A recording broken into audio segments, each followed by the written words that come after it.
예수님이 만난 죽음이라는 제목으로 오늘 말씀을 듣겠습니다. 오늘은 교회 개혁 504주년입니다. 지금까지는 우리가 종교 개혁 이렇게 불러왔죠. 그런데 저는 일부러 교회 개혁 504주년 이렇게 부릅니다. 마틴 루터가 종교를 개혁한 것 아닙니다. 교회를 개혁한 것입니다. 때문에 더 정확한 명칭은 교회 개혁이 맞겠다. 504년 전 마틴 루터는 비텐베르크 교회 정문에 95개조 반박문을 내걸었습니다. 95개조 반박문의 핵심은 면죄부에 대한 것이었습니다. 당시에 루터와 가까이서, 루터가 신부로서 사목을 할 때 가까이서 사목을 하셨던 요한 테첼이라고 하는 신부가 열을 올리면서 이 면죄부를 판매하러 다니는 거예요. 뭐라고 하느냐 하면, 당신들의 헌금이 헌금통에 쩡그렁 떨어지는 순간 연옥에 가 있는 당신들의 조상 부모님이 천국으로 옮겨질 것이요 라면서 면죄부를 판매하러 다니는 거예요. 루터는 죄의 용서는 면죄부를 산다고 해서 이루어지는 것이 아니고 진정한 회개와 예수 그리스도를 믿음으로만 사죄를 받을 수 있다, 분명히 한 거지요. 그 내용이 95개조 반박문입니다. 그리고 루터의 개혁의 핵심은 오직 성경, 오직 믿음, 오직 은혜, 오직 그리스도, 오직 하나님께 영광을, 그리고 만인 제사장, 그것이 루터의 교회 개혁의 핵심 정신이죠. 루터의 교회 개혁은 죽어가던 개인의 생명을 살렸고 교회를 살렸고 역사를 살렸습니다. 여러분, 교회 개혁이 일어나기 전 중세를 가리켜 암흑기라고 합니다. 이 암흑기의 역사가 어떻게 살아납니까? 교회 개혁을 통해서 살아났단 말이죠. 루터의 위대함은 교황에 가려지고 비성경적인 교리에 가려져서 예수님을 만날 수 없었던 사람들에게, 교회에게, 역사에게 예수님을 만나게 한 것입니다. 그 예수님을 만남으로 개인이, 교회가, 역사가 살아난 거죠. 개혁이 무엇입니까? 개혁이란 예수님을 만나는 거예요. 예수님 만나야 살거든요. 오늘도 예수님을 만나면 다 살아납니다. 오늘 말씀 제목이 예수님이 만난 죽음입니다. 죽음의 다른 말은 시체죠. 오늘 본문 말씀은 예수님 만난 죽음, 나사로가 부활한 사건, 생명을 다시 찾는 사건입니다. 나사로야 나오너라, 예수님의 이 한마디에 죽은 나사로가 벌떡 일어났습니다. 신약 성경에 등장하는 가장 놀라운 기적이죠. 죽은 자가 말씀 한마디에 살아난 것입니다. 엄청난 일이죠. 여기서 우리는 질문이 생깁니다. 과연 이 기적의 사건을 이 사실로 믿을 수 있을까? 왜냐하면 종교마다 신화가 있잖아요. 신화. 그 교주를 미화하기 위해서, 위대한 존재로 만들기 위해서 신화라고 하는 게 있습니다. 허구란 말이죠. 꾸며낸 얘기.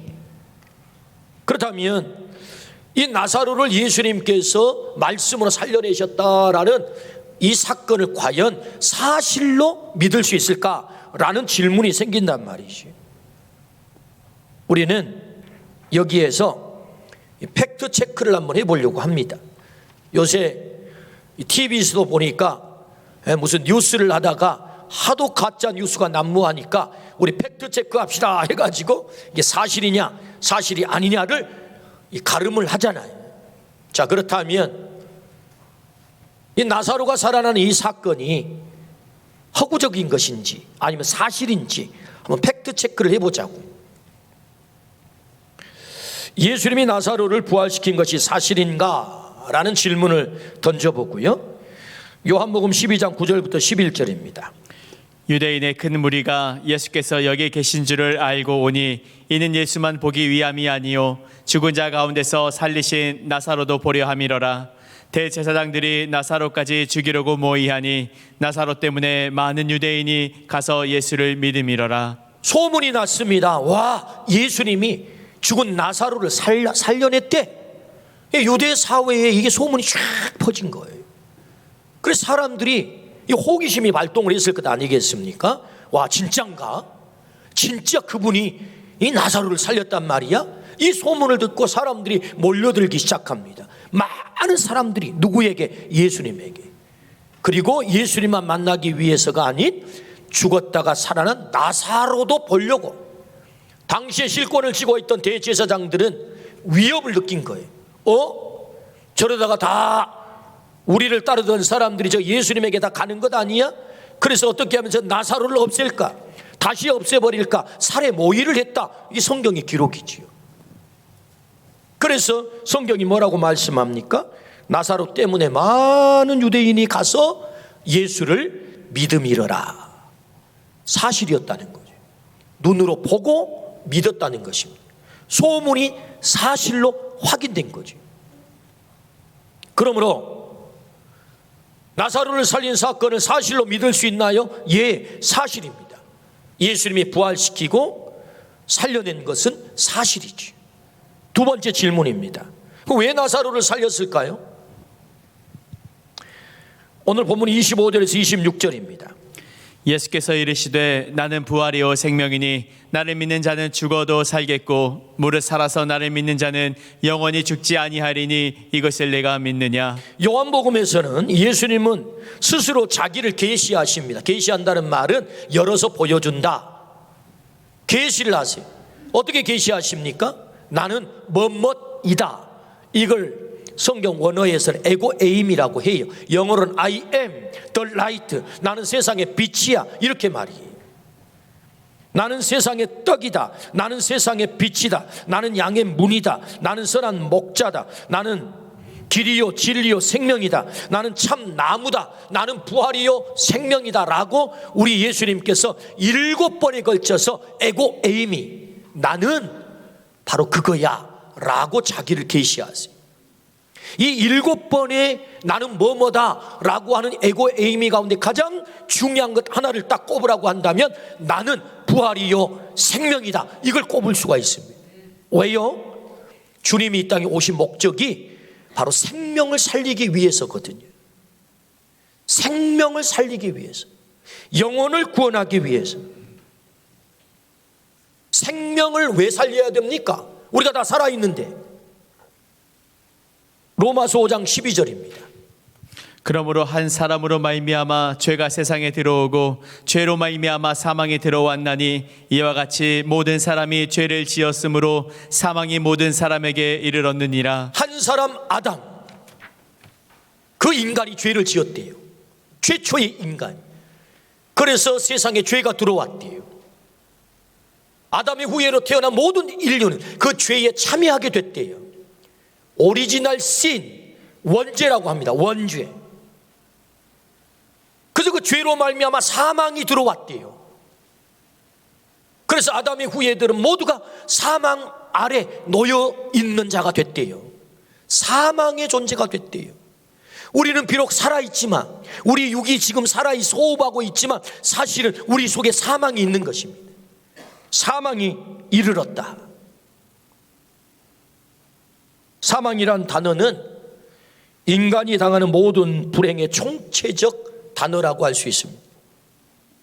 이 사망의 문제를 해결하지 못하면 우리는 결국 사망에 질질 끌려다니다가 결국 사망에 처해지는 그런 존재가 된단 말이죠. 때문에 사람들은 이 사망을 해결하기 위해서 엄청난 노력을 했습니다.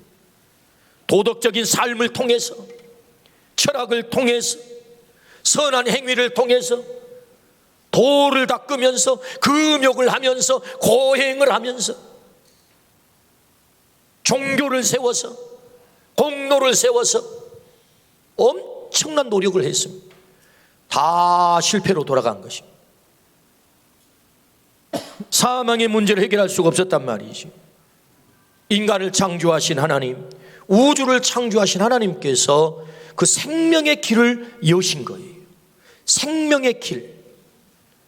생명의 길이 닫혀 있었어요. 생명의 문이 닫혀 있었단 말입니다. 그런데 그 생명의 길, 생명의 문을 누가? 하나님만이 열 수 있어요. 그래서 요한복음 5장 24절, 내가 진실로 진실로 너희에게 이르노니 내 말을 듣고 또 나 보내신 이를 믿는 자는 영생을 얻었고 심판에 이르지 아니하나니 사망에서 생명으로 옮겼느니라. 예수님이 직접 하신 말씀입니다. 내가 진실로 진실로, 이 말은 아멘 아멘이라는 말이, 이 말 붙이지 않아도 예수님이 하신 말은 진실입니다. 근데 굳이 두 번씩이나 반복해서 진실로 진실로라는 말씀은 강조하고 있는 것입니다. 무슨 말씀을 하시지요? 내 말을 듣고 또 나 보내신 이를 믿는 자는 영생을 얻었고, 영원한 생명을 얻었고, 완료. 성자 예수님을 믿고 성부 하나님을 믿는 자는 이미 영생을 얻었고 심판에 이르지 아니하나니, 우리가 이 땅에 첫째 사망, 육의 호흡이 끝나면 하나님 심판대 앞에 서게 됩니다.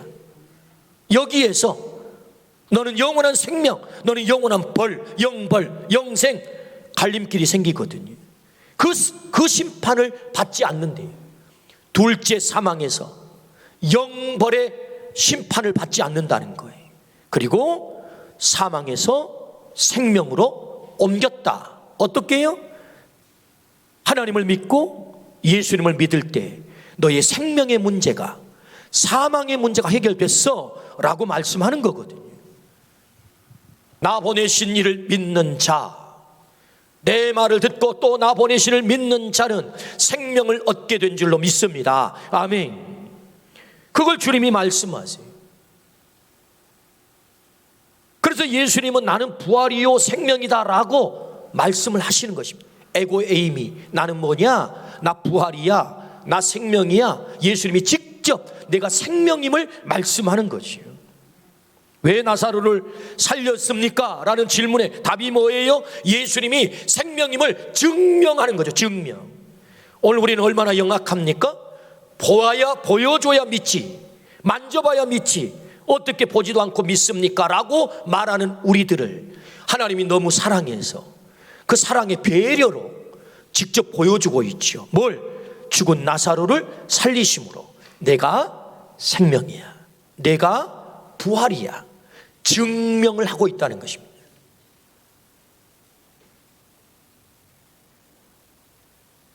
예수님은 나사로만 살려 증명하는 것 아닙니다. 회당장 야이로의 딸을 살리세요.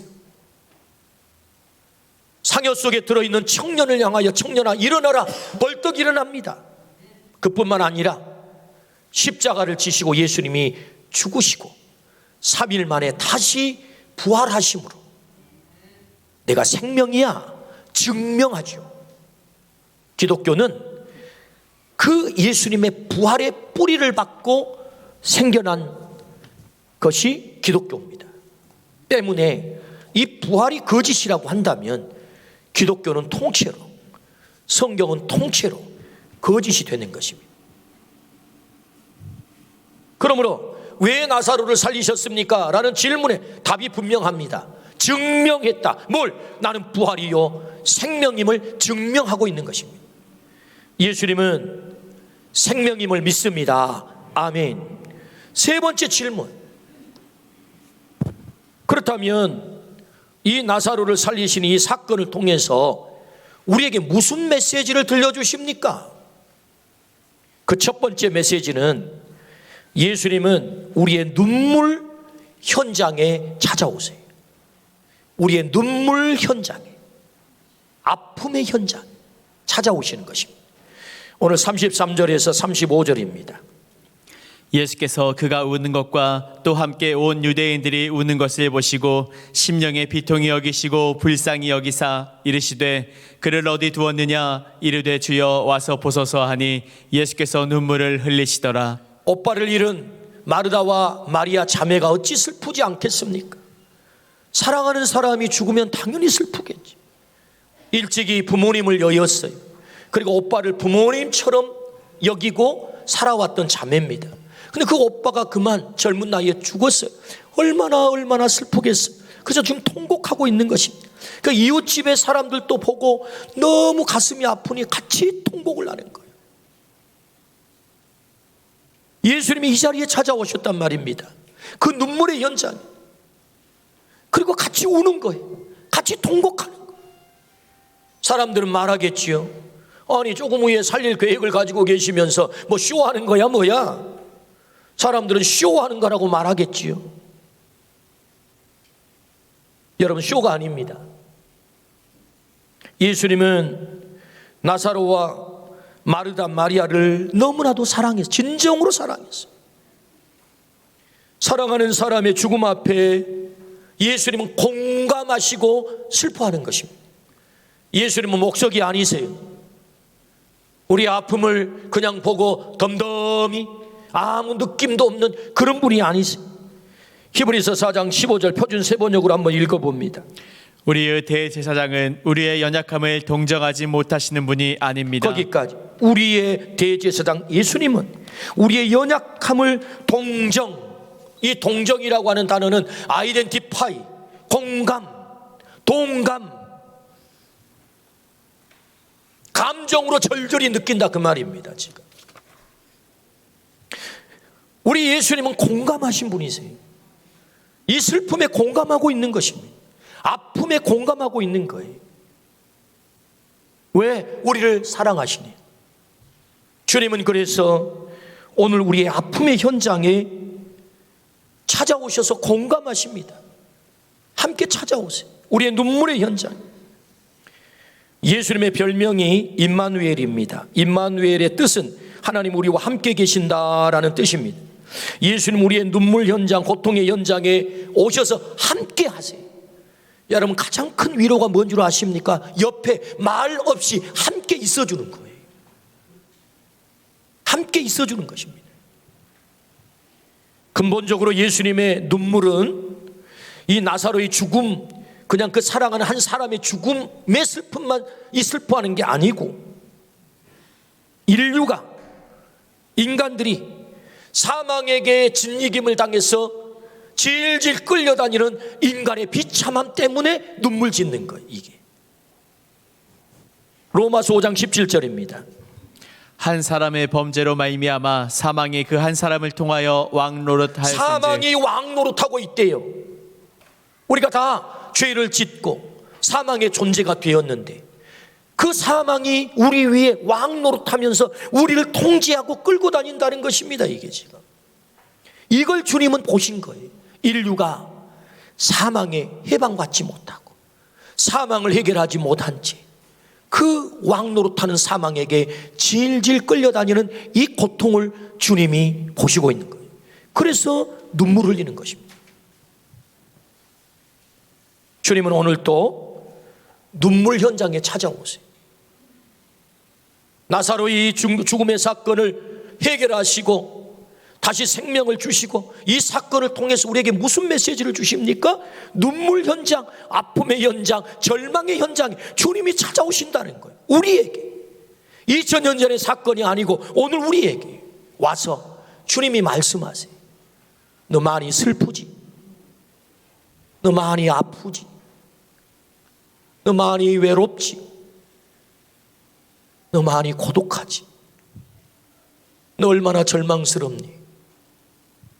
내가 함께 할 거야. 이 절망의 문제를, 이 슬픔의 문제를, 이 아픔의 문제를 내가 대입할 거야. 내가 너와 함께 할 거거든. 주님이 찾아오시는 거예요. 고등학교 불어를 가르치던 선생님이 더 큰 꿈을 이루기 위해서 미국 유학을 준비하고 있었습니다. 이미 미국의 대학으로부터 초청장을 받아놓고 있었어요. 갑자기 37살에 이유도 모르는 실명이 찾아왔습니다. 시력을 완전히 잃게 됐단 말입니다. 실명을 당하고 보니 사랑하는 아내도 떠나고 자식들도 떠나는 거예요. 곁에 아무도 남아있지 않았습니다. 그는 살 소망이 끊어졌습니다. 집석가리에 끈을 메고 목을 맸습니다. 몸무게를 못 이긴 못이 뚝 끊어지고 말았어요. 나동그라졌습니다. 그렇게 죽기를 수차례 시도를 했지만 실패했습니다. 죽음조차도 그를 버리고 갔을 때 너무나도 부드럽고 사랑스러운 음성이 그에게 들려왔습니다. 두려워 말며 놀라지 말라. 네가 어디로 가든지 나는 네 하나님이 될 것이고 나는 너와 함께 할 거야. 이 음성이 들려온 거예요. 그는 목사의 아들로 태어난 사람입니다. 아버지가 공무원으로 잘 다니던 직장을 때려치고 어느 날 신학교를 가더니 목사가 되어가지고 9 식구나 되는 가족들을 얼마나 고생을 시킨지 제대로 먹지도 못하고 지질이도 고생시킨 아버지가 너무 싫었어. 하나님이 왼수였어요. 하나님이 왼수. 우리를 이렇게 고생시킨단 말이지. 그래서 하나님 없이 살겠다고 그는 반항을 했습니다. 주일날이면 교회 대문에다가 하나님은 계시지 않느니라 안요한 복음 1장 1절을 딱 써붙여놨대요. 교회 대문에다가 교인들 오면 보라고. 하나님 없이 살아도 잘 살 수 있다는 걸 보여주고 싶었답니다. 그리고는 부모님을 떠나고 하나님을 떠나서 37살까지 잘 나간 거예요. 세상적으로. 하나님은 그를 세상에 계속 놓아둘 수가 없었습니다. 하나님은 시력을 잃고 살 소망마저 끊어진 그 눈물의 순간에, 절망의 순간에 그를 찾아오셔서 만나주신 거예요. 두려워하지 말라, 염려하지 마라. 나는 너와 함께 할 것이고 네가 어디로 가든지 내가 함께 할 거야. 그때 음성을 들려온 거예요. 하나님 살아계심을 그는 그 현장에서 만나게 된 것입니다. 아, 하나님이 살아계시는. 나는 하나님께 등 돌리고 떠났지만 하나님은 나를 한 번도 떠난 적이 없었구나. 나는 하나님 없이 살아보겠다고 발버둥을 치고 등 돌리고 떠났지만 하나님은 한 번도 나를 떠난 적이 없었구나. 하나님을 위해 살기로 결단하고 신학교를 놓고 하는데 당시에 맹인들은 이 신학교가 잘 받아주지를 않았어요. 참 안타깝게도 제 모교인 장로의 신학대학도 노크를 했는데 거절을 했다는 것입니다. 그리고 한국 신학대학에서 받아주겠다고 허가가 나온 거예요. 그래서 입학 허가서를 받아들고 더듬더듬거리며 강원도에 계시는 부모님을 찾아간 것입니다. 어머니는 아들이 집 나간 이후 혹 돌아와 대문 닫혀 있으면 돌아갈까 봐 한 번도 문을 닫지 않았대요. 아버지는 신학교 입학 허가서를 받아 들고 돌아온 아들의 손을 붙잡고 기도를 합니다. 하나님 아버지 감사합니다.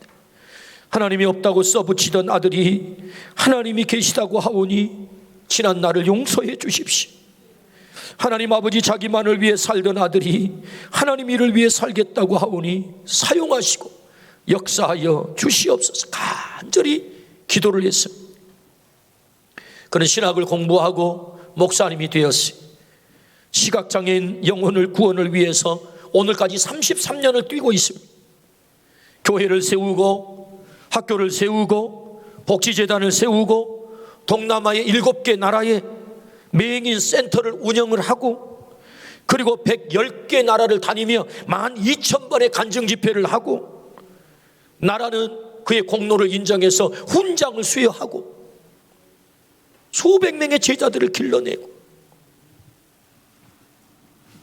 이분의 이야기를 들었던 소설가 이청준 씨는 낮은 대로 임하소서 소설을 썼어요. 소설이 아니라 이분의 이야기를 쓴 거예요. 이분의 실화를 쓴 거예요. 실화를. 한국 기독교 서적 역사상 118쇄를 찍어가지고 발간한 책이 이 책이 유일합니다. 수많은 사람들이 봤다는 거죠. 하나님 살아계심을 그의 삶을 통해서 깨달았던 것입니다. 눈물의 현장에 주님이 찾아오신 거예요. 아픔의 현장에 주님이 찾아오신 거예요. 주님이 찾아와 그 눈물의 문제를, 그 절망의 문제를 개입하시고 터치하시면 거기에 놀라운 회복의 역사가 일어난 줄로 믿습니다. 생명의 역사가 일어난 줄로 믿습니다. 나는 부활이요 생명이야. 내가 너의 인생을 개입할 거야. 네 인생을 부활시킬 거야. 네 인생을 살려놓을 거야. 너의 자녀가 문제라고 그 문제를 개입하면 그 문제가 해결될 거야 라고 말씀하는 것입니다. 내가 너의 일터를 해결할 거야.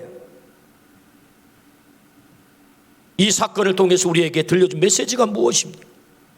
우리의 눈물의 현장에 주님은 찾아오셨어요. 공감하시고 함께 눈물 흘리는 그것으로만 끝내는 존재가 아니라 그분이 하나님이시기 때문에 우리의 인생의 문제를 개입하시면 거기 놀라운 기적이 펼쳐진다는 것입니다. 할렐루야. 두 번째, 그렇다면 우리가 뭘 해야 됩니까? 죽음이 생명이 되기 위해서 우리는 뭘 해야 됩니까? 라는 질문입니다.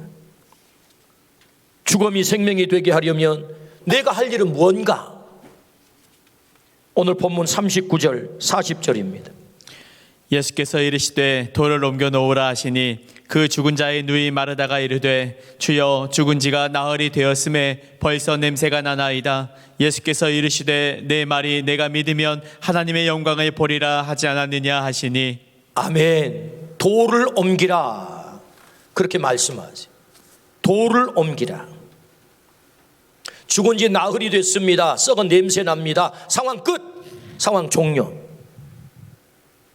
예수님, 쓸데없는 힘 빼지 마시고 조문이나 하고 갑시다, 이 말이거든요. 지금 상황 종료됐으니 뭐 무덤 열어봐야 무슨 소용이 있겠습니까?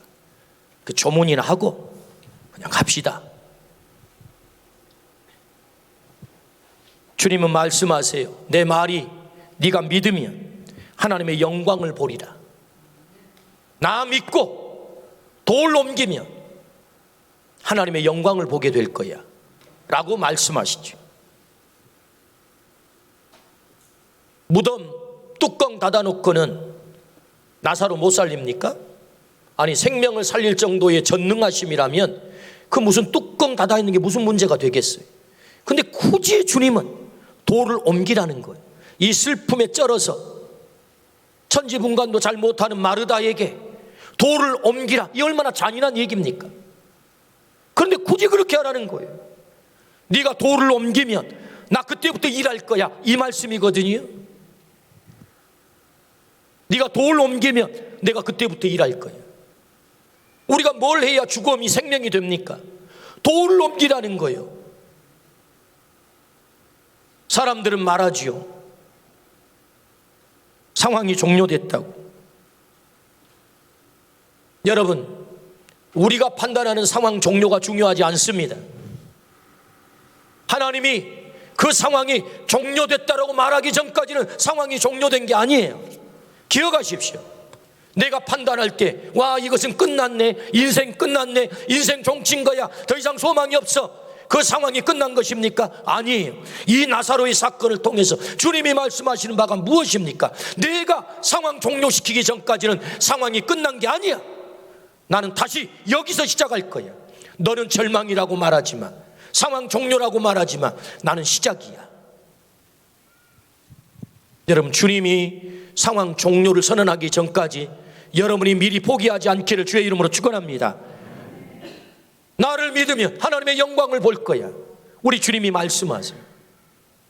그래서 마르다가 돌을 옮깁니다. 여러분, 장정이 돌을 옮긴 거 아닙니다. 연약한 여인 마르다가 돌을 옮깁니다. 그때부터 주님은 일하기 시작합니다. 나사로야 나오너라, 이 한마디에 죽은 나사로가 수의를 온몸에 칭칭 맨 채 벌떡 일어나서 걸어 나온 줄로 믿습니다. 아멘. 엄청난 기적이 여기 벌어진 거지. 하나님의 영광이 나타나게 된 거지. 오늘 우리가 굴릴 돌이 있다고 말씀하세요. 옮길 돌이 있다고 말씀하세요. 그 돌이 무엇입니까? 안 돼, 못해, 불가능해. 믿을 수가 없어. 그 돌이 우리 가슴팍에 빡 눌러 있는 것입니다. 예수님 믿어봐야 내 인생 별로 달라질 거 없어. 불신의 돌, 불가능의 돌, 안 된다고 하는 돌, 상황 종료됐다고 하는 내 판단의 돌, 그거 굴리라는 거예요. 그거 옮기라는 것입니다.